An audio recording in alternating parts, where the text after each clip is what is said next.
എടാ ഇറന്നോ എന്റെ വന്തികല്ലേ ഓള് വേറൊരുത്തിനെ സെറ്റായി. ഇവന്റെ വന്തിക്ക് അതിന് വരെപ്പോ സെറ്റായേ. എന്തൊക്കെയായിരുന്നു ഓള് പോണ കോളേജിൽ പോയി അഡ്മിഷൻ എടുക്കുക, ഒരേ കോഴ്സ് ഒത്ത് ഒരേ ക്ലാസ് ഒരുമിച്ച് പോക്കൂ. എന്തായിട്ട് ഇനി പറഞ്ഞിട്ട് കാര്യമില്ല. എന്തൊക്കെ ഓള് പോണതെ ജിമ്മിന്, ഓള് പോകുന്നത് ടൈമിന്, എന്നിട്ട് അതന്നെ ആ ഒരു ടിക്കറ്റ് വന്നല്ലേ ഓ കൊണ്ടുപോയില്ലോളെ. എന്നിട്ടാണോ ഓന്റെ തടി പറഞ്ഞോ അതുമില്ല. ചോടിച്ചോലോ വേണ്ട.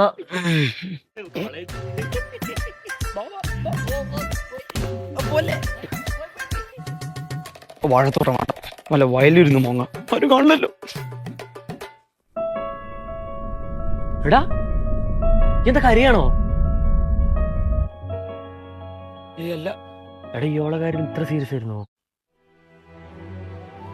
എനിക്ക് അത്രയ്ക്ക് ഇഷ്ടായിരുന്നടാ അവളെ, അത്രയ്ക്ക് ഇഷ്ടായിരുന്നു.